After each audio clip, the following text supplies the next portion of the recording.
You have to be able to find a way to make things work and change in your favor. Nothing will change if you don't change. Sometimes we will relapse back into our old ways of being, but the point is to bring awareness to it and to know that, okay, this is where I want to be. So greetings, my amazing A-listers, and welcome to another beautiful day with A. I am so grateful to be here, and I trust that you all are well. If you're not, I'm sending you all the good vibes. For those of you who are new, my name is A, and I'm your favorite mindset and meditation mentor. Here at Experience A-List, I help women reclaim their self-worth by putting themselves first by creating self-fulfilling routines through meditation and accountability sessions. A-List is a list of alchemizing women of the highest order of divinity, excellence, and admirable eminence who make it happen. We don't make excuses. So today's video is going to be about 3 things not to bring into the new year, into the next phase, into the new levels of your life.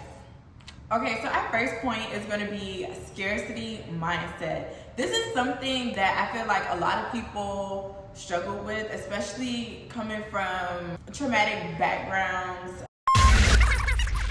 If y'all hear something like creaking, cracking, or something like that, it's coming from either, I think, the top floor. Back to what I was saying about the scarcity mindset. A lot of times when you come from a place of poverty, of low vibrational energies, whether that be home, whether that be work, whether that be like school or something, when you're coming from environments that are at a low vibration and that exert that low vibrating energy, poverty mindset type of energy, it's so easy to fall into the scarcity mindset of not having enough, not being enough, and not being able to do enough because of lack, because of scarcity. And a lot of times, yes, our situations where we may have grown up or the environments that we may currently be in may be of lack and may not be as desirable, but where there's a will, there's a way. You have to be able to find a way to make things work and change in your favor.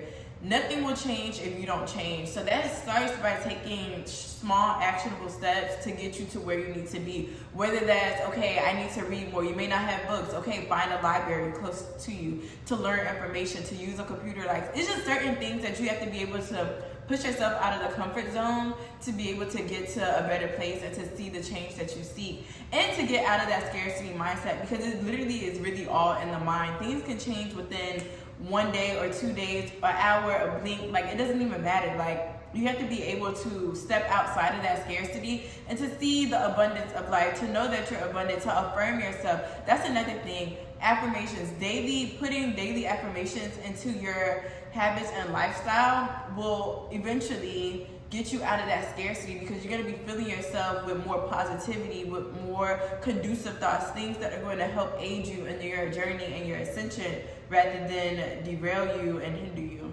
So let go of that scarcity mindset, know that you're abundant, and keep that energy flowing. Even when you don't, quote unquote, feel like it, keep saying it, keep repeating it, keep feeding yourself that energy. A good thing that has helped me recently to get me out of that lack and that scarcity mindset is listening to subliminals.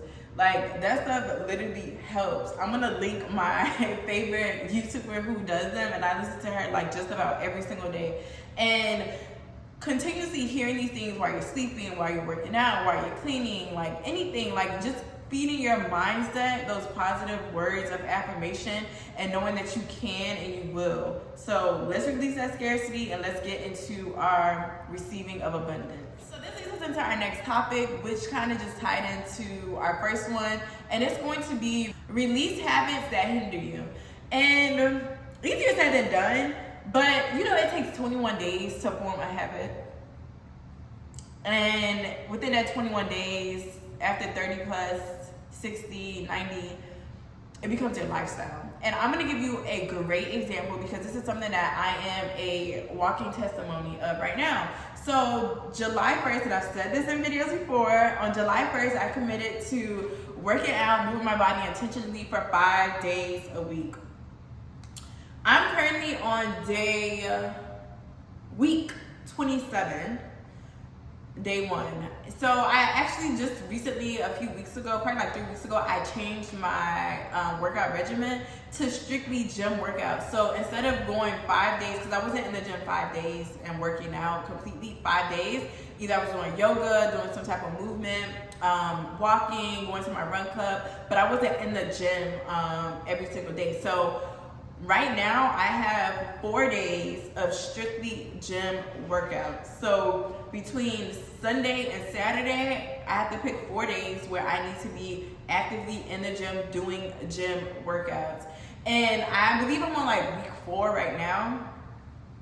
So it has literally become a lifestyle for me. Even though I did scale it back from 5 to 4 days, it still is a lifestyle habit for me. I think about it all the time. Like, well, Monday's coming around, so you know what that means. Gotta work out, gotta get it in, gotta go to the gym and do something. So it really only takes 21 days to form a habit, and it takes 21 days to break a habit. And sometimes we will relapse back into our old ways of being, but the point is to bring awareness to it and to know that, okay, this is where I want to be. So I know that staying up late is not going to help me get to my set destination. I know that overeating is not going to help me cut down and get the body that I want for the summer, or just overall in general. Like, just cutting out those bad habits and replacing them with better ones will help you elevate your life to a whole nother level.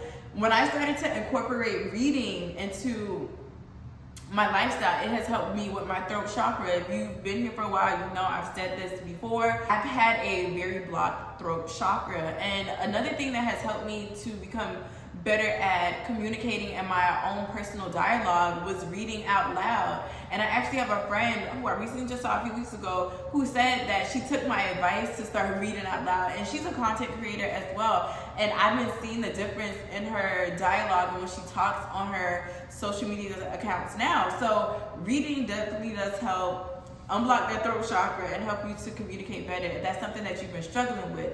But in doing that, that was a habit that I've incorporated into my life to help me elevate it, rather than sitting here talking about I'm shy, oh, I don't know, I can't speak. You know what I mean? Like, just making excuses. Like, just create habits and start small.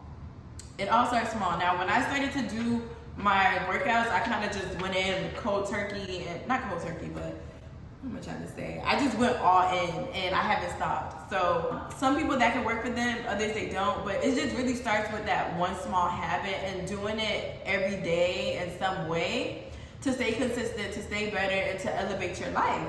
Break them bad habits, stop overeating, stop staying on your phone later than you need to be, stop staying up late, stop overindulging in your vices, whatever that may be. It doesn't just have to be drugs and alcohol, but it could be shopping, it could just be gossiping. It could be so many different things, but really taking time to bring awareness to those habits that aren't conducive for your growth, and to really get into alignment with yourself and to see like, hey, I need to tighten up on this end. So what is it that I need to do to create a better habit for that? Whether that's stop spending, get a journal, get a notebook, get an accountability button. Come in with me at accountability with A. There's just so many things that you can do to help you get to a better place. So like I said, we make it happen, we don't make excuses. Our last topic is going to be release mediocre relationships and connections. OMG. We never understand how much of our energy is being depleted by keeping mediocre relationships within our aura, within our energy. And it's best to keep people, put people in a box. That's all I can say. Put people in a box.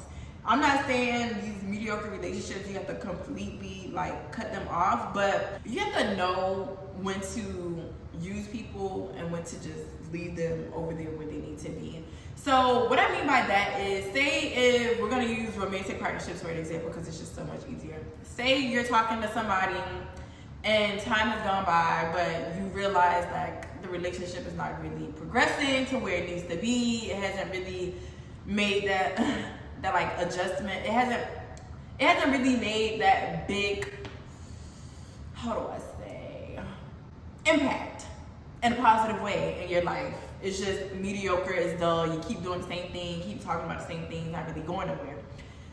Release that. Maybe you don't have to stop completely talking to them or stop being friends with them, but just kind of like pull your energy back and pull it to somewhere else, to yourself, and into directions where it's going to be more valuable, where it's going to be an asset, where it's going to grow, where you're going to grow and be more of a flourish. Like, mediocre relationships, toxic relationships drain our energy so much, our life force so much, because we'll be sitting here banging our head on the wall, wondering why things aren't working, but it wasn't meant to work. It was meant to be released.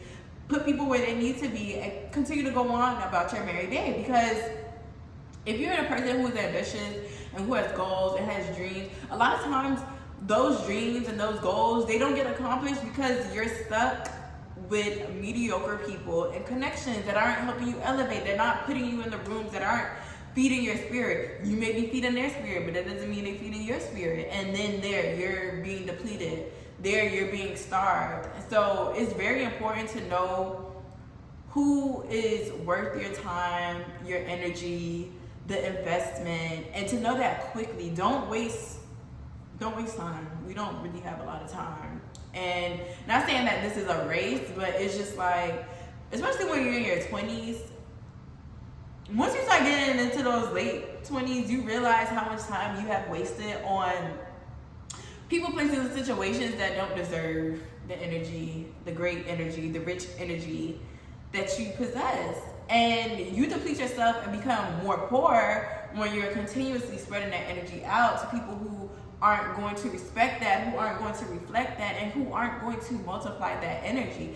Really have to take time to see, okay, this is where I'm going, this is where I'm at, this is where they're going, if they're going somewhere, this is where they at, is it aligning? If it's not, keep going and leave their ass right where you found them. Because it's like, we're not getting any younger. There's no one to blame but yourself if you don't make it to where you need to be. And I'm definitely talking to myself, because I have definitely wasted a lot of time and energy on mediocre relationships and connections that could have been gone. But that was a part of my journey, that was a part of my lesson, and I'm letting you all know, if you feel yourself not moving in alignment, you stuck, you stagnant, you flustered in energy because of relationships, dynamics, it could be family, it could be platonic, it could be business-wise, it doesn't matter. I just use relationships because just by default, a lot of us, when we get into relationships, it can either make or break us. But it doesn't matter what it is, just release it. Release yourself from it. Put people in the box. Stand on business, create those boundaries, and move forward with your life. So, with that being said, I really pray and hope that this video has helped you all, that you guys go into your next phase, into your next level, motivated, filled, thrilled with life, and ready to take on your next journey. So make sure you subscribe, follow me on all accounts at Experience A-List. Let me know your thoughts below, and I'll catch you on my next one. Ciao.